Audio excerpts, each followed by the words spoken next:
Okay, hi everyone.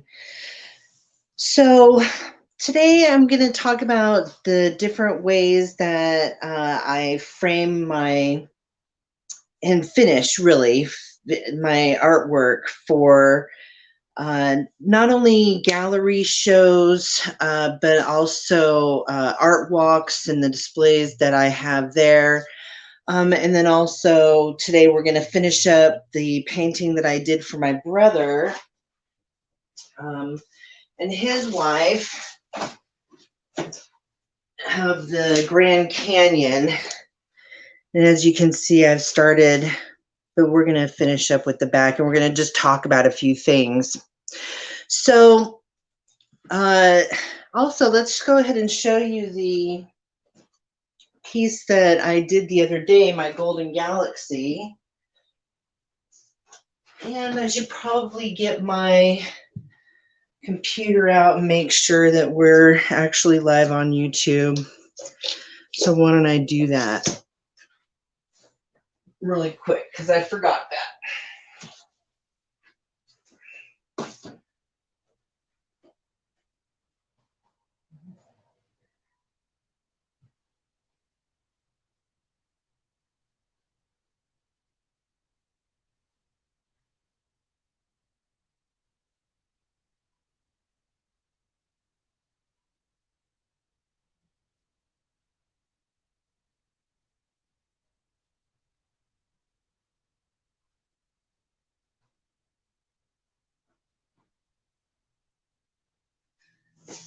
Okay, sorry about that. My computer was on the other side of the house.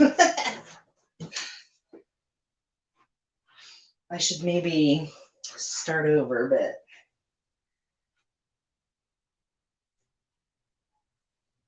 in fact, why don't I do that? All right, I'll be coming back live in a second.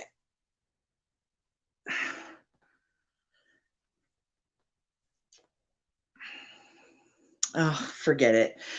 We'll just keep going. I mean, it is what it is, right? This is all a learning experience for me too. So let me just get signed into my computer and make sure we're actually live on YouTube.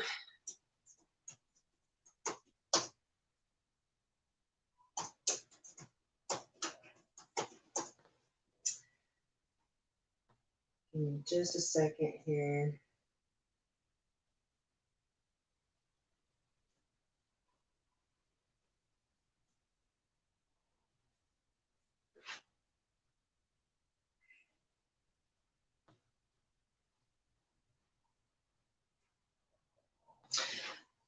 Okay, so let's just talk about this one for a second that I started the other day. We'll be finishing this up later. It's still sort of drying. There was a lot of paint on here. My intention was not to use so much paint, but because I do have some texture on here, which doesn't bother me at all. Where the paint was thicker and it's drying, so it has kind of instead of it being a flat surface, it just has a little bit of texture in some places. Like I said, it does not bother me at all. One of the things I really do notice about this and painting on foam core is that you really see the silicone that's on here. So when I go to finish prep this piece, I will definitely have to make sure to wipe off the silicone. You can really see it in the black where the spots have come up, where the silicone has risen to the surface. So one of the things that if you use silicone in your paint pouring that you definitely need to do before you finish up the piece. So let me get into YouTube here. So as some of you know, I took a trip to the Grand Canyon. Well, it was a much longer trip than that. That was my ending point. I got to fly over the Grand Canyon with my brother. It was a great time, and some of the pictures that I got from that were amazing. One of the pictures I decided to go ahead and do an abstract painting of, because when we were flying over the Grand Canyon, we got the time of year that it was, the Little Grand Canyon River, is what they call it, was this incredible light baby blue color. So one of the pictures that I took had these colors in it. So I went ahead and did a pour, including that beautiful color for the river. And as a thank you, I'm going to send them this painting.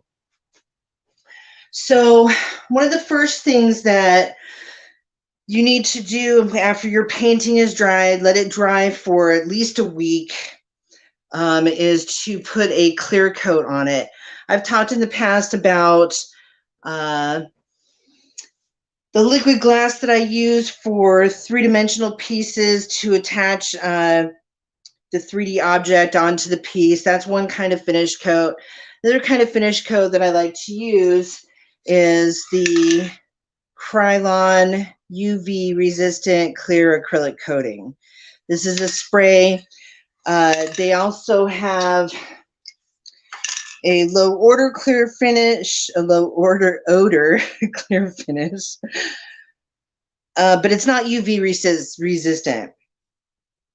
I like the UV resistant for using it for myself. I mean, if you know that you're going to have a piece that isn't going to be outside that you've done for someone, like I used the low order here on this piece because I know I'm not going to be displaying it outside. When I go to art shows, in art walks, my displays are outside. I want to make sure I get the UV resistant clear coat. A couple of things that I've learned about doing this. I usually do when I coat it, I started off doing it outside on a table, of course on a not windy day. And I had it on a flat surface like this, and I would start at the bottom, spraying like this and go across, and then turn it, and I would do that all 4 ways. And it seems to work fine for smaller canvases. When it came to larger canvases and stroking all to get, anything larger than really a 11 by 14, you run the risk of getting streaks. What I found was if I use my easel outside and go across back and forth, then I can maintain that 12 inches and get a more even coat, and I don't get streaks on it. So, and then after you coat the painting with your clear finish, then of course you want to let that dry for a few days. I sign all my paintings with Sharpie. You can do it before you put the clear coat on or after you put the clear coat on. I don't know. I've done it both ways. Just depends on where I am in the process and what I'm doing. So to sign my paintings, because you've got the canvas up from the painting, I usually will take a book and put it on the edge so that when I sign, I have a nice, as if I'm signing on the flat surface. I also use old canvases to test stuff and to kind of get into the flow of my signature. So this is like a canvas that I've tested a bunch of different stuff on. So I just keep that around so that when I'm ready to go and sign a piece that I can do it a couple of times on here and get into the flow of my signature before I put it on anything. So that's one of the little tricks that I do there. So usually after I sign a piece, let's talk about other ways that I finish the canvas. So for instance, on here, I'm going to, I created on my computer artist Vicky Shine at instagram.com/vicky.shine.visuals. This is what a label that I created that I put on all of my artwork. I usually will take one strip and attach it to the inside of the canvas board frame here. And then I will, if I'm framing the piece and I'm putting a backing on it, then I will put another one on the outside of the frame as well. So let me show you a couple of different things. We talked about the gallery framing. So if I have a piece that's actually in a frame, the gallery that I show at the Carlsbad Oceanside Art League requires us to use the D-ring attachment and wire that has the plastic wrapped around it. And then we also have to finish it off with, because I guess in the past they were using these kinds, do I have any in here? Oh, here you go, the screw eyes. But because that sticks out so far from the frame, people's artworks were getting scratched and stuff. And so they changed the policy to use the D-ring. One thing so I also use the brown paper when I'm actually in a frame to back all of my artwork in the frame before I put my D-ring on. They require that the wire is about 3 inches from the top. They require that you measure top to bottom. You divide that into thirds. So I guess it's just easier for them to hang it in the gallery when they know that everything is consistent, which I'm sure that helps. One of the other things that I have to be very careful of is when I do have three-dimensional pieces. I can't just lay this flat on my work table because it's got a 3-dimension here to try and screw in my D-ring. So you can, think ahead. And before I were to put this in the frame, I would want to put the screw in the D-ring and then finish up the framing after that. Or because this was a learning process for me in this particular piece, what I ended up doing was stacking up books that I could put on the sides around the frame so that the three-dimensional piece was actually hanging when I had it upside down. And that allowed me to work on the back of this piece right here. So when I have an unframed piece that I show at the gallery,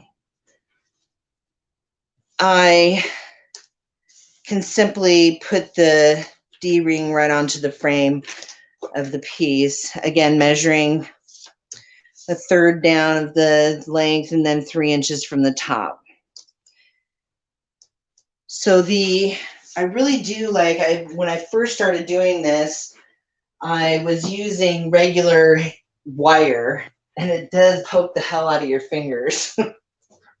So I did go ahead and order online a big spool of the plastic coat wire. And this one is a 15-pound wire. It broke in the shipping, which kind of bummed me out, but it is what it is. And this works really well. You can't just twist it around the D-ring.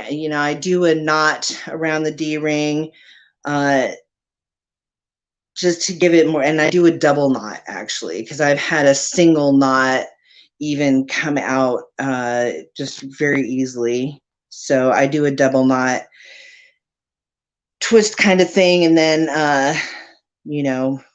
I do the tape around like they require us to do at the gallery.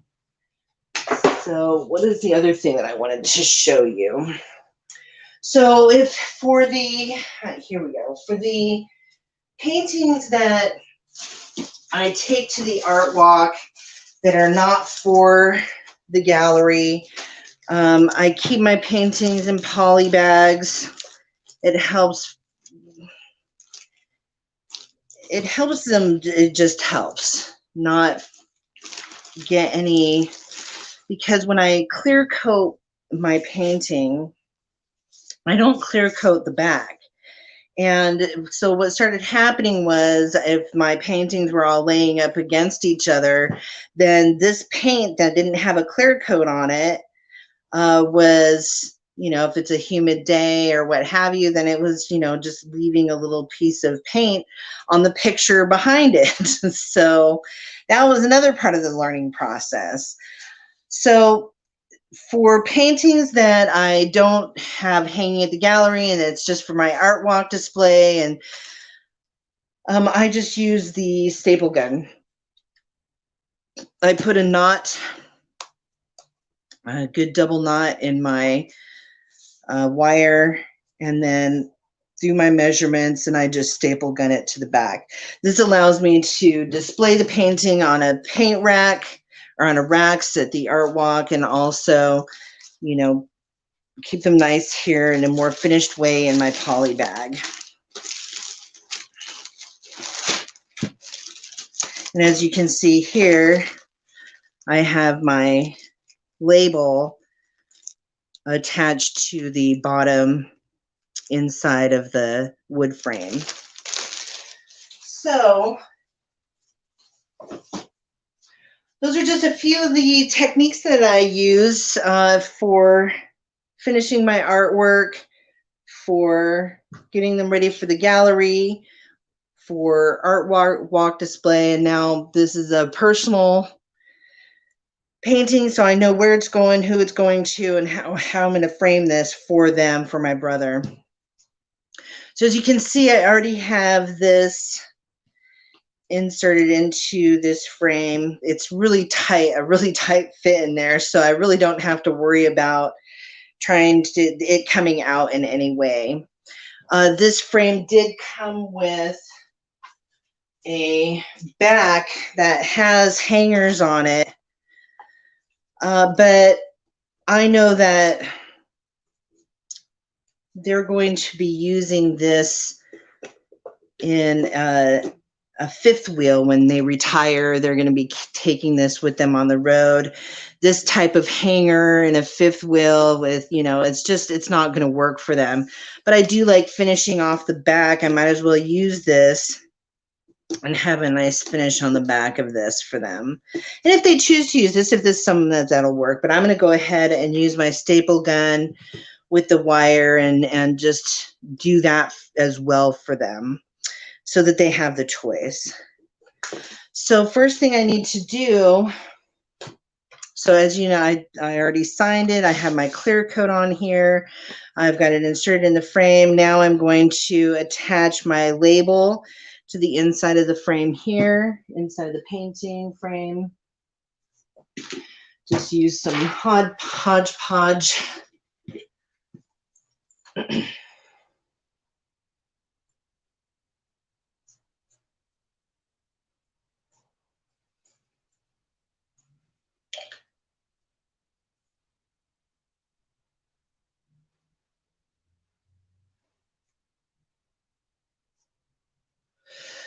I usually put a towel down when I am finished painting. Let me get a paper towel,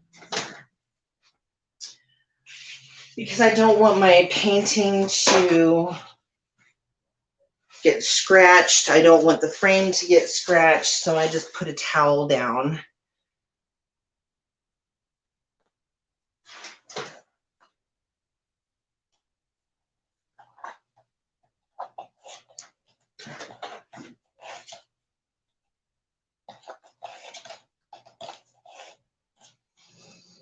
Okay, so that's done.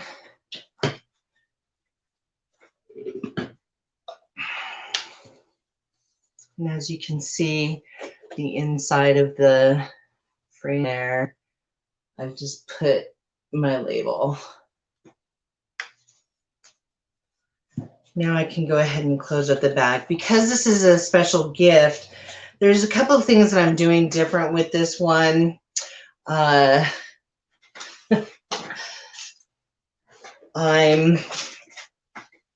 besides the way that I'm finishing it and hanging it, when I was at the Grand Canyon with my brother, we had a kind of a funny moment. He picked up this stone and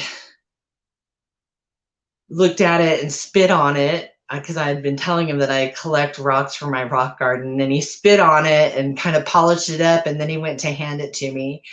So I thought that was pretty, we had a good laugh because I was like, really? So I am going to go ahead and epoxy this stone down here in the corner to this painting. I think it'll be a very fun little conversation piece to add to the whole painting, and a good memory of our time there together. So we'll be doing that here in a minute. I'm also going to go ahead and just epoxy this back in the four corners. It doesn't need to be attached because I'm putting my wire here, attaching that to the frame. It should be plenty strong enough. I don't have to worry about this being super, super strong in here. If my brother decides that he wants to use this hanger, then he can attach that in there stronger. One of the other things that I'm going to do is I'm going to print a photo of the image that I used to inspire this from our flight over the Grand Canyon, and attach that onto the back here. So let's just continue moving forward here. Let's get my epoxy ready. I am going to use a glove because no matter how hard I try, I usually end up getting some epoxy on my fingers. See, I can feel it already. I'm going to get another glove.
That should be plenty.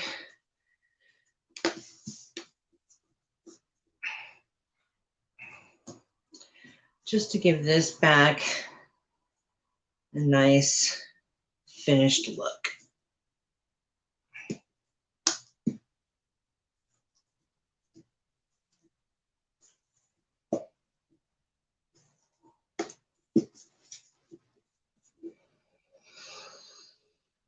We'll give that a minute to adhere there.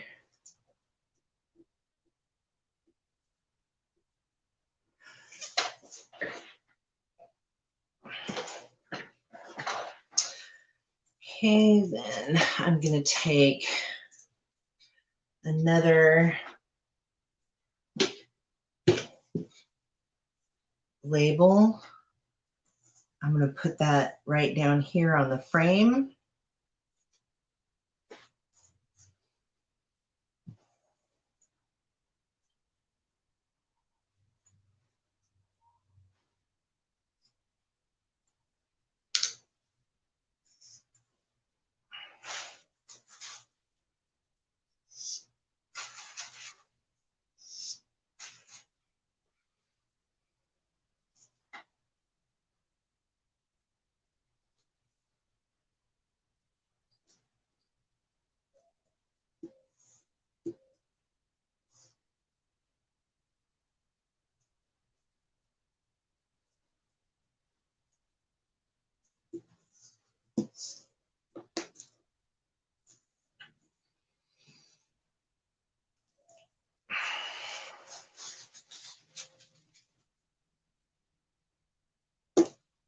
I just wanted to make sure that I was actually at the bottom of the frame and not at the top, didn't accidentally turn it upside down. That has happened. So while I've got this way, I'm going to go ahead and use my tape measure and my marker. So this is 15.5 inches. A third of 15 is 5 inches. So I'm just going to make a mark there. 5 inches. And another one over here. 5 inches. And then I'm going to do just a quick little mark. Oh, we'll see the bottom of the hanger here is 3 inches. So we're good to go. Now I can take my wire.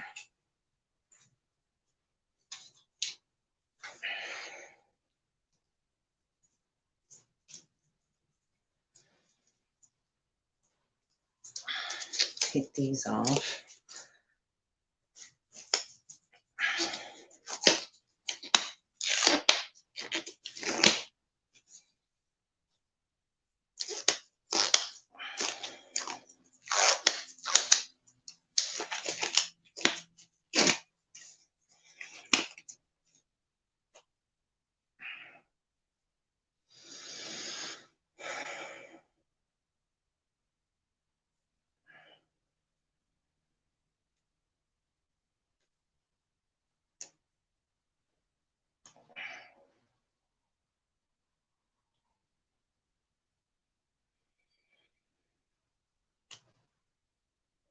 Make my double knot.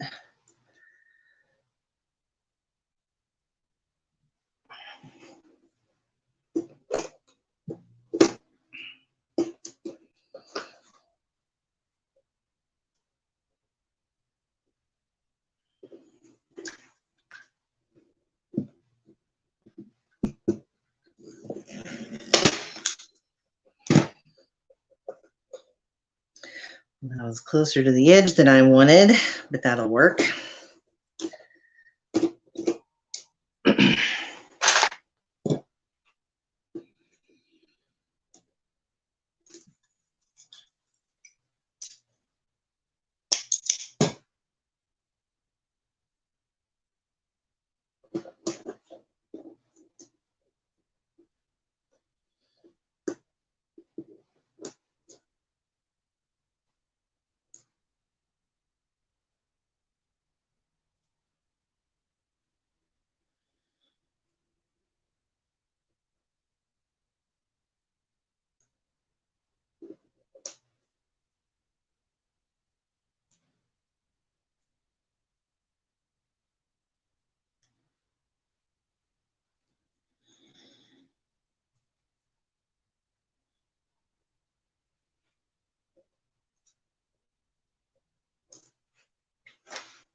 That one didn't work.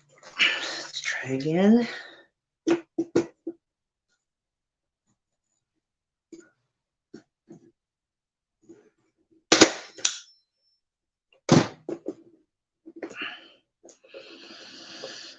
right, there we go.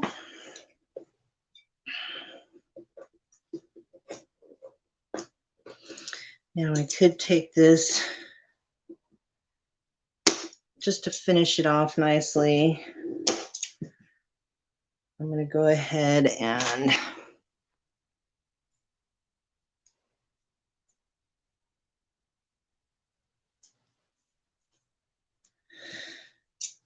take a little bit of black tape. And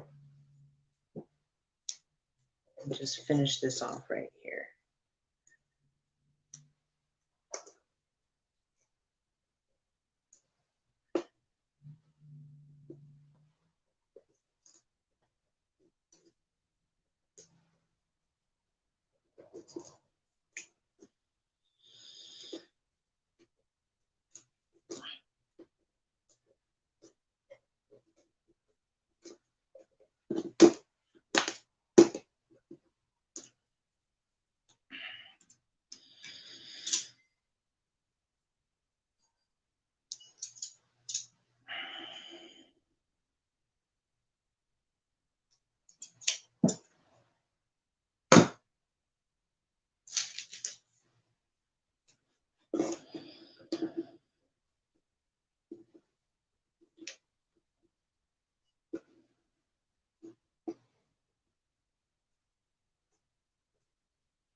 All right, there you go. So that way when they're traveling around in their fifth wheel, this has some flexibility. It'll probably help it not fall off the wall. So now let's go ahead and attach my stone. And I think I want it to go about right there. And I think I'm going to have it lay on its side like that. So I've got a nice flat surface here. My epoxy's already dried up. So let's put a little bit more.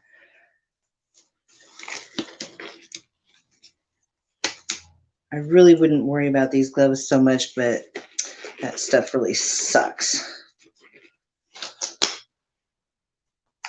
when you get it on your fingers.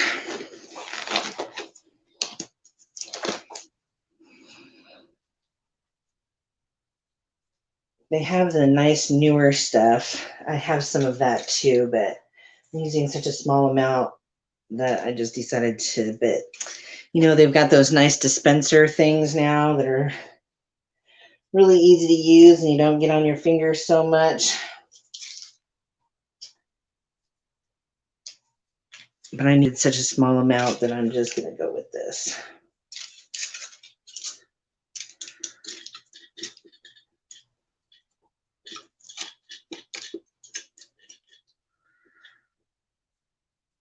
Now I don't want to put a lot on this stone because I don't want it to ooze out the sides.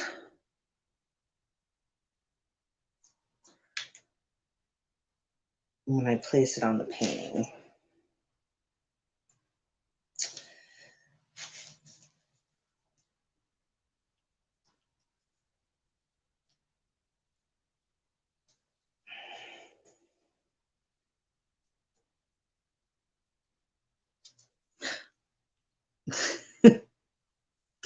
Okay, let's take these off so I can handle it better.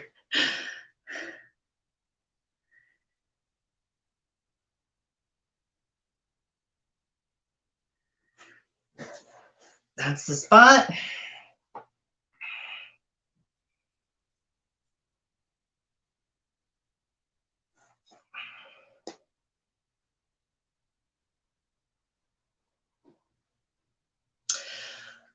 Okay, so there you have it, folks.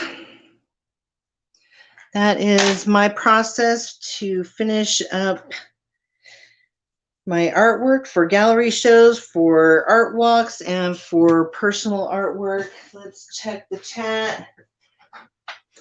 Hi, Robin. Well, it was great to see you. Thank you for joining me. Everyone have a very blessed day.